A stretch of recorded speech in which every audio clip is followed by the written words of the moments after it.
Okay, MetaCTF. This is on the web page, but I never explained it. And then people had found out what it was, and then started doing it, and then it became sort of a mess. So you are not supposed to have done any of these. I'm going to go through it now. This is where, so you have your 4 assignments, and then you have this MetaCTF thing, which is going to be a quarter-long exercise of applying what you learn directly. So after I do this lecture, you're going to be able to do binaries associated with this lecture immediately. And that's the intent. They're supposed to go hand in hand. And these are practical sort of exercises for you to get experience working with assembly code and binary code and these sorts of things. So the first set is available now. I think it's like chapters 1 and 2. They're labeled based on the chapter and the section of the textbook that they're bound to. So right now we've done chapter 1. We're going to enter chapter 2. So you should be able to do all the chapter 1 binaries, and there's only 2, and they'll take you maybe 10 minutes. It won't take you that long. And they're all due at the end of the quarter, as I covered earlier. They all run on Linux, unless someone wants to try and run them on Bash for Windows, which is the Windows runtime that's supposed to fake like it's running Ubuntu. It's basically emulating all the Ubuntu calls. If anyone wants to try that and is able to get through all the CTF levels using that, let me know, because that would be great. I could actually say that it does run on that. Otherwise, you're going to run this on a Linux machine, and I'm going to show you how to use this thing right now. So to do that, I have a virtual machine here, Ubuntu 16.04. And I would recommend, if you have a laptop, to install a Ubuntu virtual machine on it. And that way, not only can you do your homework on it locally, you can also run all of the code examples that I have. You can just like run the makefile while you're in class even, and get those binaries in the source code to run. So I'm going to show you how to use this. Here, I'm going to start my virtual machine. And this has got I have a Ubuntu 16.04 instance running.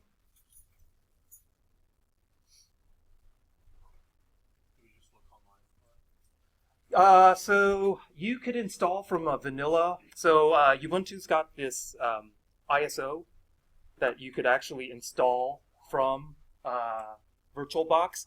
I could also put up a file for you to import.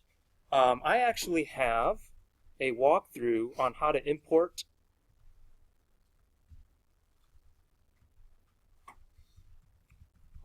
So what I'll do is I'll add this to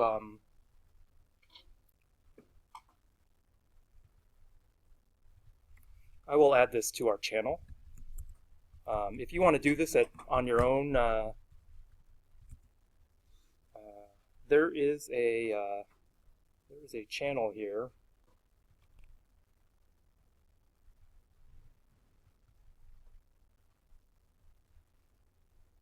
I have a video for importing a virtual machine here. It's like a 6-minute video. I'll link this, and I will give you a virtual machine you can install if that actually is helpful. So then what you would do is install VirtualBox. VirtualBox will run on Linux, Mac OS, any platform. And I'll give you a file to download, and then this is the video for how do you import that file into VirtualBox. I'll do that after class, and then give that to you.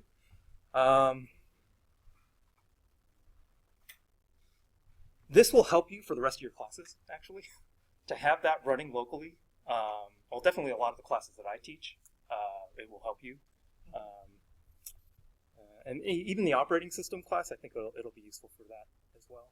Okay, so there's my other CTF. So where's the site?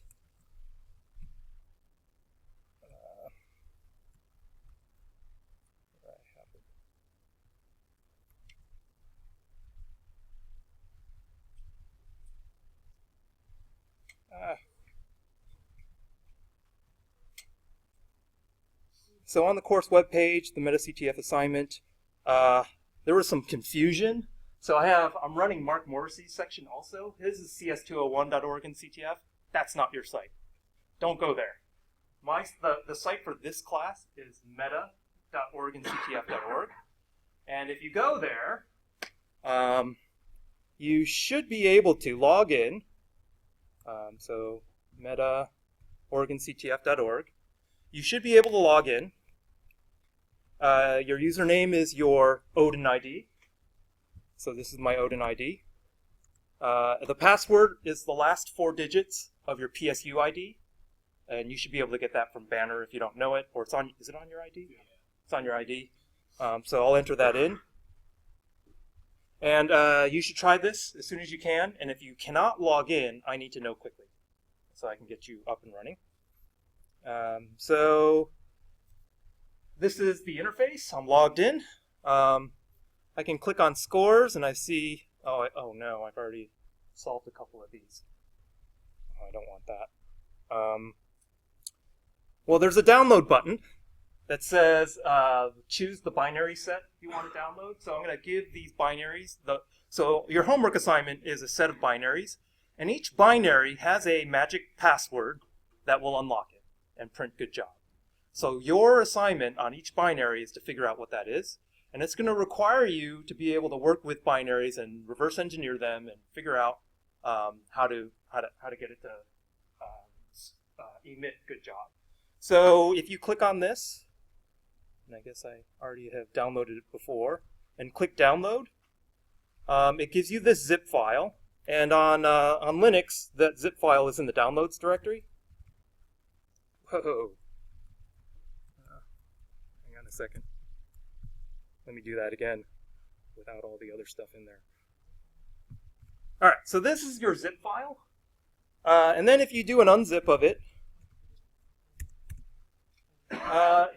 so you see the first set of binaries there's 6 of them. And based on how you set your permissions, you could either have these be executable or not. So if you are conservative, you wouldn't have these be executable. But so as it turns out, the permissions on these files makes a difference. If you want to run a binary, that binary has to have the execute permissions set. So it's read, write, and execute. And this is for the user. This means the user who owns these files can read, write, and execute it. And that's what you need to execute these binaries. And so if you do not have execute permissions when you do this unzip, that means that your account has been set up to not allow random stuff to be executable, which is good, actually, except when you're downloading my binaries, because here's what happens when the execute bit is off. And you try and run these binaries. It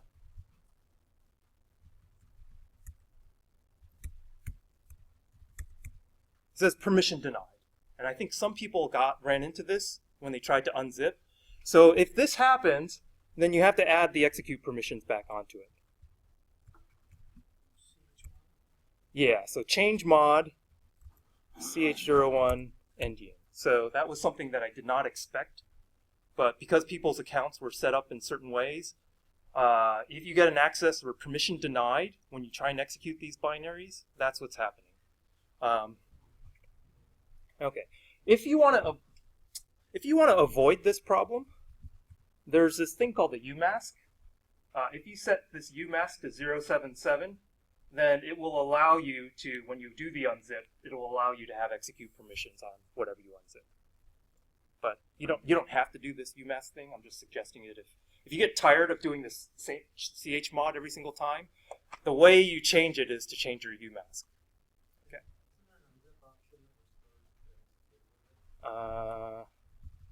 Perhaps.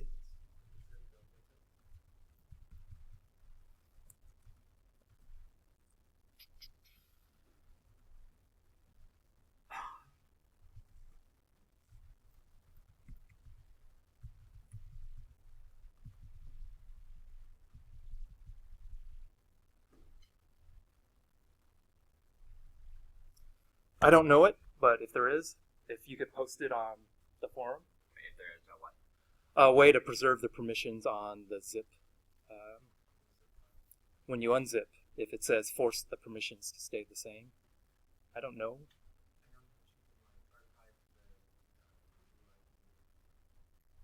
Yeah, in tar. Yeah. In zip2? Okay. Short answer, I don't know. I don't know unzip enough. In fact, I didn't expect this to be a problem until, just a couple days ago. And now I realize, yes, that is a problem.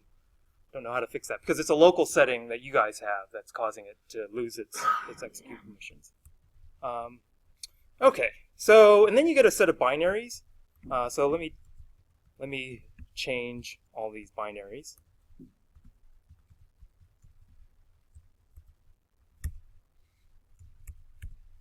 And when you execute this, it'll print out the instructions. It'll say, hey, this is what I'm looking for. I've got a password. This is what, the password is something where these are all changed with random characters. I have this in my C code. Use your knowledge of ASCII and encoding and endianness to find the password. And then based on this, you're going to figure out what input to pass this thing to get this to print. Good job. Okay, so that's how the function of this thing works. The ones that I wanted to go through, you're not going to be able to do this right now because I haven't talked about any of this stuff. This stuff should look foreign to you. Let me log in as a user that actually hasn't solved anything. Which I think, yeah. All right, admin hasn't done anything. Because I'm going to solve the first level, or first couple of levels for you. Yeah, I'll solve the chapter 1 levels for you. Well, you'll see me solve them, but you're going to actually have to do it yourself because your passwords are going to be different. They're all different between users. But I want to get you started with the process so you understand what you're going to have to do for each one of these. So here I have the zip file. I'm going to unzip it. All right. So now I have the chapter 1 binaries. I have chapter 1 ltrace and chapter 1 readelf. So I'm going to execute ltrace, and it's going to tell me exactly what it wants me to do. Forced to use dynamic analysis to find the password when programs are dynamically linked. It's possible to monitor their calls. And so if you use string compare to compare two strings in your program, yeah, if you're calling the libc string compare and you've dynamically linked in libc, which is the default, whenever you're compiling like your main.c or whatever you call your main your C program, by default, libc is dynamically linked. That means ltrace, you can use ltrace to trap all the calls that head out to libc. So that's what this thing is going to have you do. It's going to say, okay, well, let's see what the library calls are going back and forth. And then, so we'll run it with ltrace. So ltrace, ch1, ltrace. And so you can see already, here's a call to printf. Here's a call to scanf. Not really scanf that you thought you wrote, but it's actually a symbol that implements scanf. And then, so printf printed this message, then printf printed enter the password, and then scanf says, hey, I'm looking for you to enter the password, and then, so let me enter it. So I'll say foo, F-O-O.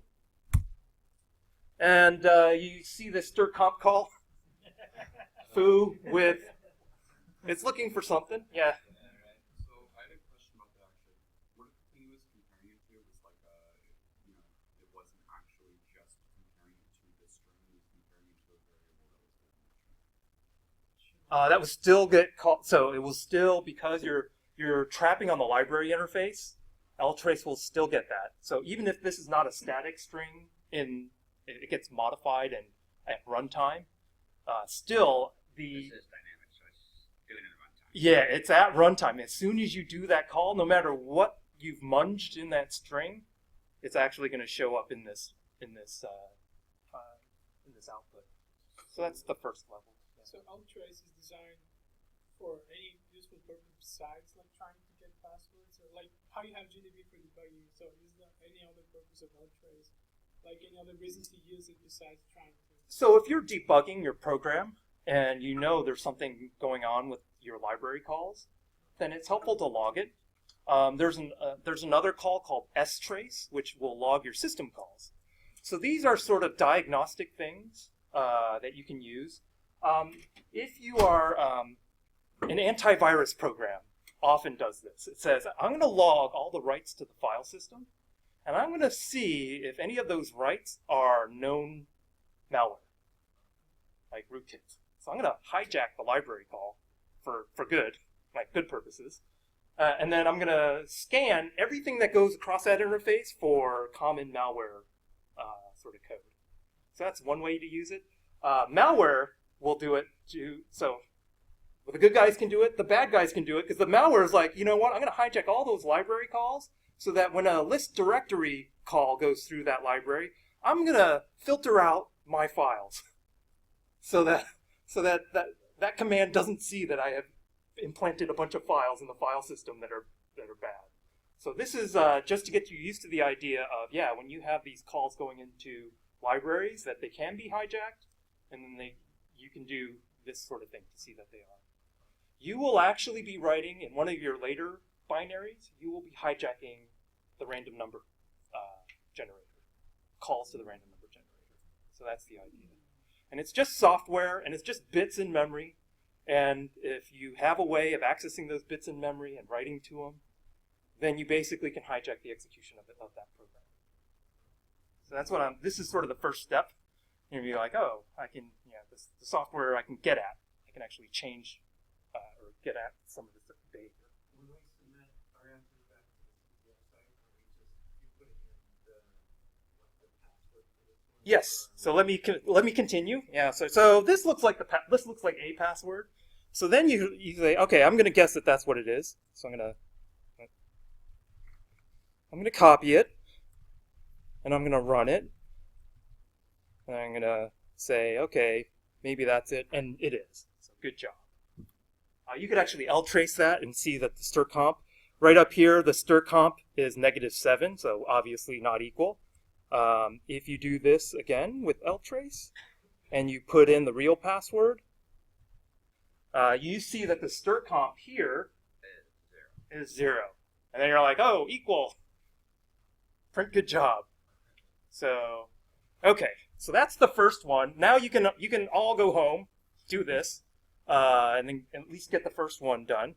But in order to actually get credit for this, I don't magically know that you did this. You have to actually go onto the website and submit that flag. So this is what I'll do. I go to solve, and I click on the binary that I solved, which is trace, and then I will paste that string, and it'll say, good job, you have solved chapter 1 trace, and then in my console it says trace, I have solved. So let me do another one. I'll do the second chapter 1 binary. Yeah, so make sure all your tries are on your local machine. My software, like, again, this goes back to when they find out I'm teaching you guys how to code, they'll be after me. My website isn't the most robust, so I would imagine if you keep on trying on mine, something might break. So definitely, and let me know if there's something on the website that breaks. Yeah, this is beta where it's academic professor code, so yeah, use at your own risk. I hope. Well, I'm pretty sure. Unless you really do something crazy, I'm pretty sure it'll hold up. But let me know, like post on Slack or something. But the nice thing about this is that you'll have all the answers still. Whether or not you can submit them is me being able to get the website working properly. Okay.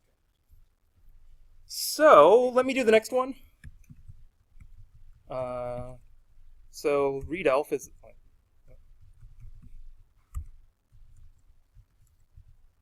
In this level, you will experiment with basic static analysis.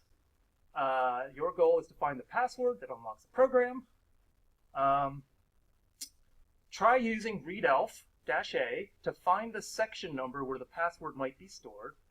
Then use readelf-x on that section number to list the contents of the section which likely has the password in it. You may also use the command object-dump-d-j or object-dump-s to solve it. I'm going to show you all the different ways you can solve this. So first, I will do what the level tells me to do. I will run readelf, and this is on all of your Linux lab machines. So ch1 readelf. Let me pipe that to less. And so, if you recall from the screencast lecture, when you compile your program, there's a whole bunch of different sections in the binary that store the data and the code for your program. If you had a password defined in your program, where do you think that would get stored? What section would you be looking at? Anybody? Do you think it would be read-write? There's like the section of else where it holds the variable until it gets the location of it. That a relocation section? A data section. So this is initialized data, and in the screencast, I had this one data section .data for all initialized variables. There's actually two. There's one that's read-write, and there's one that's read-only. And so for constants and strings that are not meant to be mutable, like changeable, these would be in the read-only section. Yes? I would be meant to ask a question. I just remember that I meant to ask a question. Oh, okay. So here are all the sections. So let's scroll down here. There's a bunch of sections that I don't know what they do. But you see a lot of this stuff, versions. There's the relocation information for, or dynamic relocation information for a bunch of things. Your text segment, so this is where your code is. So if you did a readelf and you said this is the section number, you would see your object code for this program show up. Here's read-only data. So if that password is a constant string, that's going to show up right there. So let's try that one. Just go to the end of this. There's a data section. So if it doesn't show up in read-only data, then maybe it's in this regular read-write data section. Yeah. So what's separating it? Why is it read-only data? It's like a constant. Yeah, if it's a string constant, for example. So when you do a printf and it says enter the password, that is an immutable string. There's no need to change it, or there's no way to change it. A constant string that's being used in your program. So that would get stored in the read-only section. So you'll see your printf format strings will be in there in the read-only data. If you have variables like integer I is equal to a global variable like integer I is equal to 3, that will be in your .data section because that is intended to be overwritten as a variable. So it would be in the other section, but it's initialized. So that's why it would be in the .data section. So that's actually it. You see the BSS section is there as well, the symbol table. But we only care about, it's probably either in section 15 or section 24. Okay? Yeah.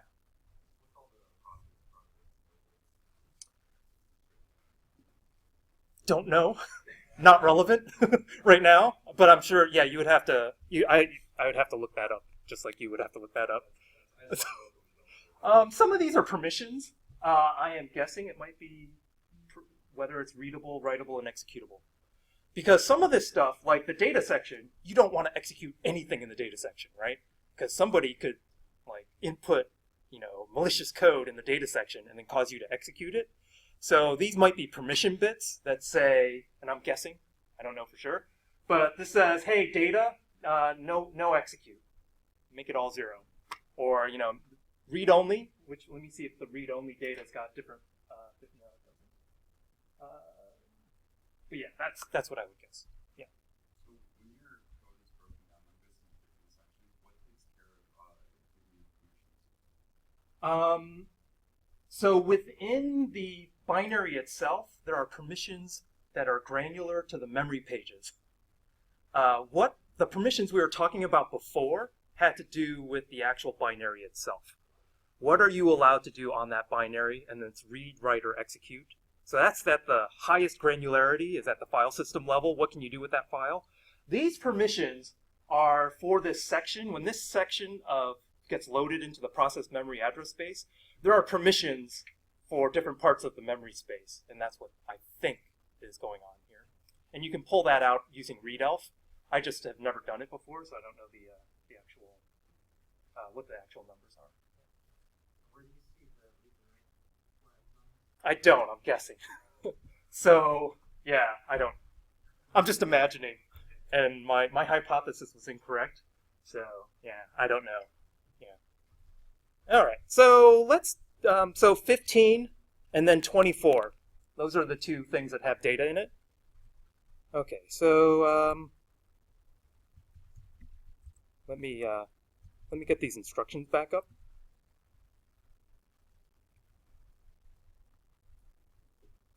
Okay, so then I want to do a readelf, and it tells me -x section number.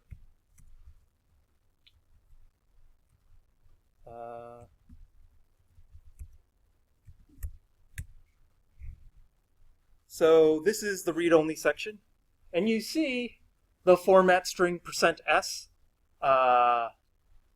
enter the password string, which is a constant. Another format string, this is probably for the input because it's got an input delimiter of 8, so the password can only be 8 characters. And then you see something that looks like a pretty good password, like BH2SEOQV. So that looks like something. And then you see try again and good job. You can take a look at, what was the section for the other one? 24. See if there's any strings in 24. So there are some strings. In fact, that message, because I have a reference to that message, it has a handle. So then it gets put in the read-write. I know the C code that implements this. Turns out there's a variable that's assigned to this thing, so then it shows up in the read-write section. So there's other strings on here. Doesn't look like there's a password or something that looks like a password. So yeah, this could potentially be it. I want to show you another way of using object dump on this. So object dump -d. This, or -d-s, or -j. -j. Great. Yeah, D is disassembled. -j says what section number do you want to look at. It turns out -d you don't want to use because you're looking for data, not code. But I wanted to show you -d because if you do this on, in fact, I might need to update this. You'll see actual function calls here. So you'll see a bunch of calls that you don't recognize for setting up the C program, but then you'll see print message and main, which is the main function. And then you see that this is what the program is doing. It's printing a message, printing enter the password, scanning in the password that you enter, doing a string compare, etc. So that's one way of using object dump. I think the -j allows you to specify a section, and then it would dump that section. If you want to dump all the sections, then you do an object dump -s. So let's do that.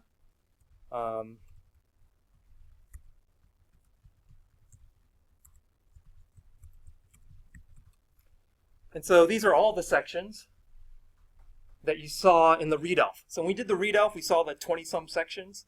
When you do an object dump -s, you dump all those sections. And it can be quite long, so I piped it into less. So these are the contents of those sections in that binary. Here's the text section, so this is where all that code is. So when you did the object dump -d, it was taking all of this binary blobs and giving you the assembly instructions. And then as you go down, you see there's the data section that we saw earlier.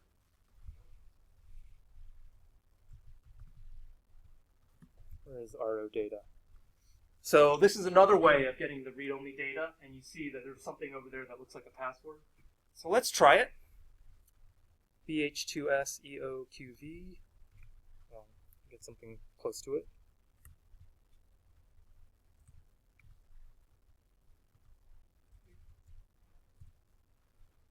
All right.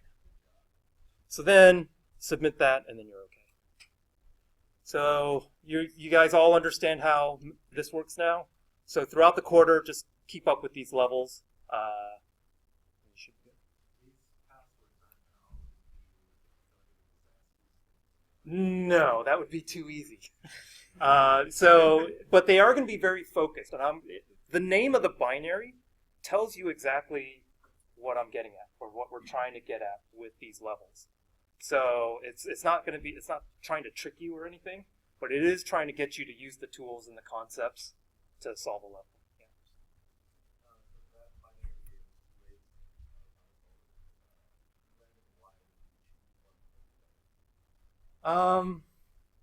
So readelf has, well, you get different kinds of information from readelf. Readelf is more of an analysis tool. Object dump you're typically using as a disassembler. Like readelf won't disassemble the code for you, but it'll give you all the headers, the elf headers that I don't think are available in object. I think object dump does have some of the equivalent functionality, but definitely if you want to disassemble, you're using object dump versus readelf.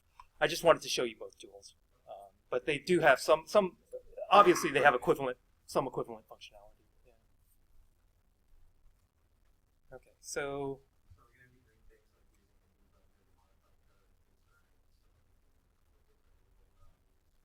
yes, you will be using, yeah. So this is the way, I think this is the best way for you to learn how to use debugger, using very specific levels that ask you to use different utilities of the debugger. So I have like half a dozen GDB levels, and that's the intent.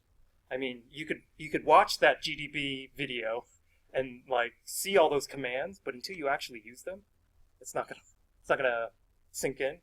So that's what these levels are intended for you to do. Okay. Actually, in that case, are we using Lean Watch or anything like that inside of GDB? Because I know that these machines actually do have problems setting up watch commands on specific addresses. Yeah. So Or did you already encounter that? none of the levels need watch, but I will talk about why that's actually a privileged thing to do.